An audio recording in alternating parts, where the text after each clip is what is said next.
j'aimerais faire une étude comparative entre Genèse 2 et Ézéchiel 37. Nous sommes dans Genèse 2. Dieu a formé l'homme de la poussière. C'était ça la matière première qui a permis à ce que l'on puisse former l'homme. Donc Ézéchiel 37.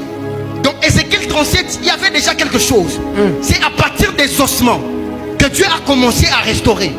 Mais quand on rentre encore dans Genèse 2, dans Genèse 2, vous allez comprendre, c'est Dieu qui parle. Mais dans Ézéchiel 37, ce n'est pas Dieu qui parle, mais c'est un prophète qui prophétise. C'est-à-dire, les paroles créatrices, Dieu a prêté ça aux prophètes. Les paroles qui permettaient à ce que Dieu crée dans Genèse. Cette fois-ci, il a prêté ça à l'homme dans Ézéchiel 37.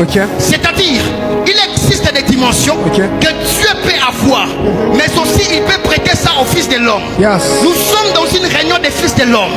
C'est comme ça que je suis en train de prier. Que Dieu te donne l'autorité de la parole, afin que tu parles assez de ta génération, afin que tu parles aux hommes qui t'entourent. La Bible déclare, on envoie les soldats romains pour arrêter Jésus. La Bible déclare, ces soldats arrivent devant Jésus, mais ces soldats n'arrivent pas à arrêter Jésus.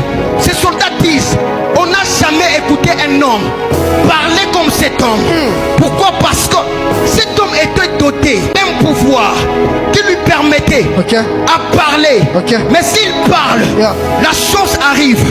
La Bible déclare, les cieux des cieux appartiennent à l'Éternel, mais il a donné la terre au Fils de l'homme. C'est-à-dire, pour que Dieu interagisse sur les affaires terrestres, il faut qu'un humain donne l'invitation à Dieu. Dieu ne peut pas interagir si un humain n'a pas donné l'invitation. Dieu ne peut pas agir sur ta vie, sur tes études, sur ton ministère, si tu n'as pas donné à Dieu l'invitation. Oh my God. Est-ce que je prêche à quelqu'un ici? Ton amen n'est pas arrivé ici devant. Ton amen n'est pas à la hauteur des choses que je prêche.